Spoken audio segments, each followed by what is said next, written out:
जय हिंद दोस्तों, आप सभी का स्वागत है एग्जाम पूल में।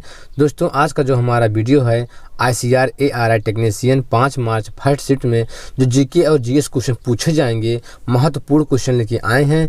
यदि आप हमारे चैनल पहली बार आए हैं तो आप हमारे चैनल सब्सक्राइब कर दीजिए, लाइक कर दीजिए, बेल आइकन को प्रेस कर दीजिए, जिससे कि जब हम वीडियो डालें तो सबसे पहले नोटिफिकेशन आपके पास पहुँच सके। तो ठीक है दोस्तों, चलते हैं पेपर की तरफ। हम पहला प्रश्न, उत्तर प्रदेश का क्षेत्रफल कितना है? तो उत्तर प्रदेश का क्षेत्रफल 2,40,928 वर्ग किलोमीटर है। देखिए, जो उत्तर प्रदेश का क्षेत्रफल है वो जो भारत का 7.33% है। तो उत्तर प्रदेश का क्षेत्रफल भारत का 7.33% है। और देखिए, इससे संबंधित कुछ प्रश्न देख लीजिए। अक्षांश पृथ्वी को 2 भागों में बांटती है। अक्षांश जो होती है पृथ्वी के 2 भागों में बांटती है, उत्तरी गोलार्ध और दक्षिणी गोलार्ध में बांटती है। और देखिए दूसरा प्रश्न देखिए, WHO की स्थापना कब हुई थी? तो WHO की स्थापना 1948 में हुई थी। इसका मुख्यालय कहाँ है? मुख्यालय जिनेवा स्विट्जरलैंड में स्थित है।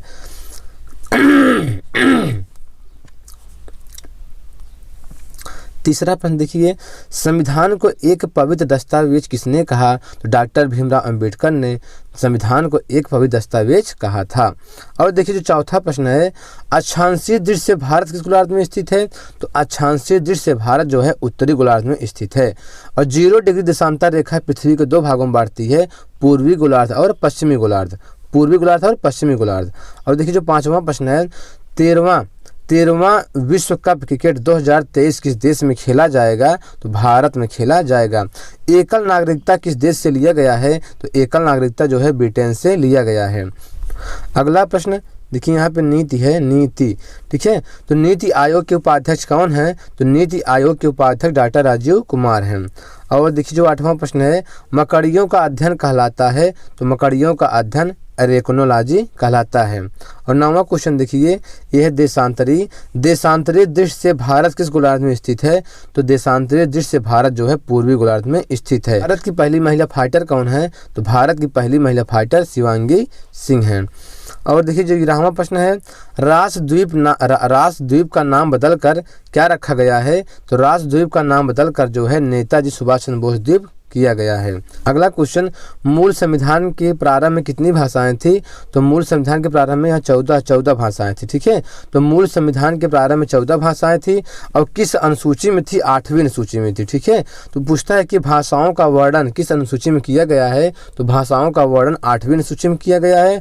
और मूल संविधान में कितनी भाषाएं थी? तो मूल संविधान में 14 भाषाएं थी, लेकिन वर्तमान में 22 भाषा हो गई है। अब देखिए जो 13वां प्रश्न है, भारत का उत्तर से दक्षिण का विस्तार कितना है? तो भारत का उत्तर से दक्षिण का विस्तार 3214 किलोमीटर है।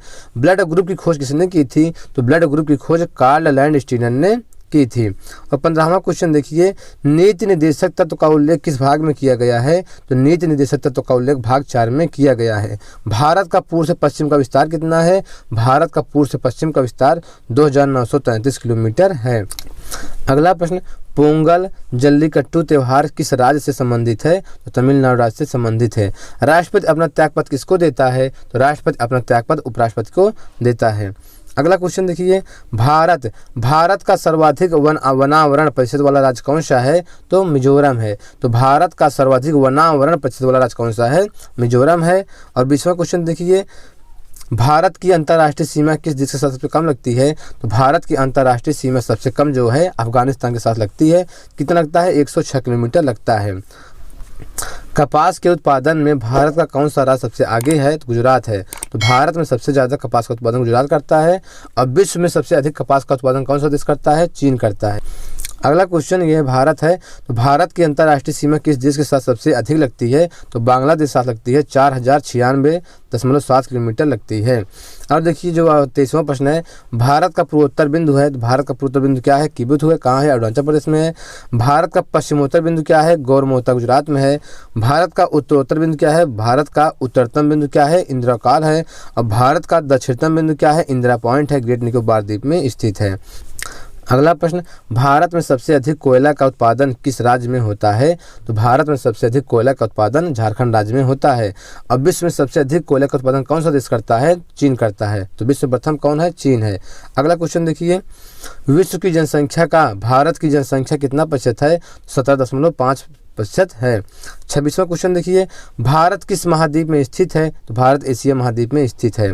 अगला क्वेश्चन देखिए, कर्क रेखा कितने महाद्वीप से होकर गुजरती है? तो कर्क रेखा जो है 3 महाद्वीप से होकर गुजरती है, एशिया महाद्वीप, अफ्रीका महाद्वीप, उत्तरी अमेरिका महाद्वीप। और देखिए जो 28वां प्रश्न है, भारत से होकर कौन सी रेखा गुजरती है? तो भारत से होकर कर्क रेखा गुजरती है। भूमध्य रेखा कितने महाद्वीप से होकर गुजरती है? तो भूमध्य रेखा 3 महाद्वीप से होकर गुजरती है।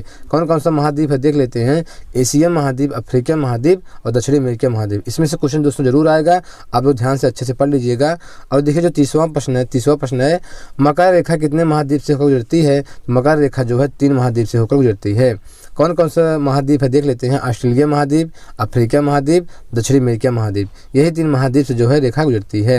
अगला क्वेश्चन देख लेते हैं, किस महाद्वीप से तीनों रेखाएं गुजरती हैं? अफ्रीका महाद्वीप से। अफ्रीका महाद्वीप से कर्क रेखा, मकर रेखा, भूमध्य रेखा तीनों महाद्वीप गुजरती हैं। 32वां क्वेश्चन देखिए, किस महाद्वीप से कोई रेखा नहीं गुजरती है? तो यूरोप और अंटार्कटिका महाद्वीप से कोई रेखा नहीं गुजरती है। बहुत इंपॉर्टेंट प्रश्न है ये। और देखिए जो 33वां प्रश्न है, ऑस्ट्रेलिया महाद्वीप से कौन सी रेखा गुजरती है? तो ऑस्ट्रेलिया महाद्वीप से केवल एक रेखा गुजरती है, मकर रेखा गुजरती है।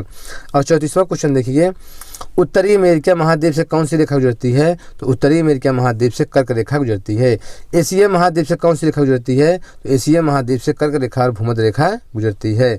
36वां क्वेश्चन, दक्षिणी अमेरिका महाद्वीप पहले महाद्वीप है तब कौन सी है? तो दक्षिणी अमेरिका महाद्वीप से कौन सी रेखा गुजरती है? तो भूमध्य रेखा, मकर रेखा। मतलब तो दक्षिणी अमेरिका महाद्वीप से भूमध्य रेखा और मकर रेखा गुजरती है। और देखिए जो 37वां प्रश्न है, कौन सी नदी भूमध्य रेखा को 2 बार काटती है? कांगो नदी। कांगो नदी भूमध्य रेखा को 2 बार काटती है।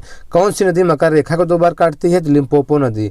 लिम्पोपो नदी मकर रेखा को 2 बार काटती है।